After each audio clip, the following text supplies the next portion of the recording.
Hello दोस्तों, नमस्ते, प्रणाम सभी को। जय श्री राम। मैं हूँ सीमा मौर्य और मेरा चैनल है सीमा रंगत। आप लोग सभी को सीमा रंगत चैनल में स्वागत है। और आप सबके बीच में एक चुटकुला नाच गीत लेके आई हूँ दोस्तों। कैसा लगा कमेंट करके जरूर बताइएगा। ये चुटकुला नाच गीत तो हंसी मजाक के लिए है, आप लोग दिल मत लेना। अपनी छोटी बहन के ऊपर आप लोग प्यार आशीर्वाद दुलार बनाए रखिएगा। और आप लोग कैसे हैं, उम्मीद करती हूँ आप लोग अच्छे होंगे, स्वस्थ होंगे, मस्त होंगे। हेलो दोस्तों, नमस्ते, प्रणाम। मैं हूँ किरण प्रजापति। मेरे चैनल का नाम है संगीत बाय किरण। मैं चैनल पे आप सब लोग का स्वागत करती हूँ। चुटकुला गीत लेकर आए हैं, कैसा लगेगा कमेंट बॉक्स में जरूर बताना। अपने छोटी बहन के ऊपर प्यार आशीर्वाद दुलार बनाए रखना। तो चलिए सुनाते हैं। चलिए। दिलवा का बतिया बताई कैसे, सैया रूसल बाटे नाना दो मनाई कैसे हो, मनाई कैसे हो, मनाई कैसे, सैया रूसल बाटे नाना दो मनाई कैसे। सजवे करूसल सैया खाना न खा लेना, आगे पीछे उनका के कुछ न भावे।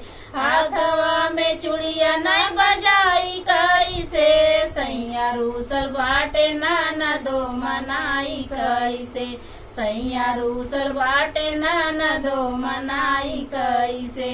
दिलवा का बतिया बताई कैसे, सैया रूसल बाटे नाना दो मनाई कैसे, मनाई कैसे हो, मनाई कैसे, सैया रूसल बाटे नाना दो मनाई कैसे। साजवे करूसल सैया खाना न खा ले, साजवे करूसल सैया खाना न खा ले, आगे पीछे उनका के कुछ न भावे, आगे पीछे उनका के कुछ न भावे। कामर कर धनिया नाय बजाई कैसे, सैया रूसल बाटे नाना दो मनाई कैसे, सैया रूसल बाटे नाना दो मनाई कैसे। दिलवा का बतिया बताई कैसे, सैया रूसल बाटे नाना दो मनाई कैसे हो, मनाई कैसे हो, मनाई कैसे, सैया रूसल बाटे नाना दो मनाई कैसे।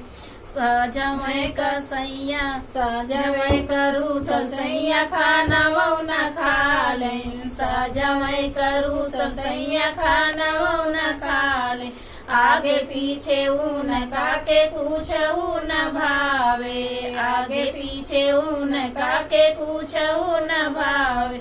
पैरों में पायल नहीं बजाई कैसे, सैया रूसल बाटे नाना दो मनाई कैसे, सैया रूसल बाटे नाना दो मनाई कैसे। दिलवा का बतिया बताई कैसे, सैया रूसल बाटे नाना दो मनाई कैसे, सैया रूसल बाटे नाना दो मनाई कैसे हो, मनाई कैसे हो, मनाई कैसे, सैया रूसल बाटे नाना दो मनाई कैसे। ये चुटकुला नाच गीत आप लोग को कैसा लगा कमेंट करके जरूर बताइएगा। मिलते हैं अगले वीडियो में, तब तक आप सबसे बाय बाय बाय बाय।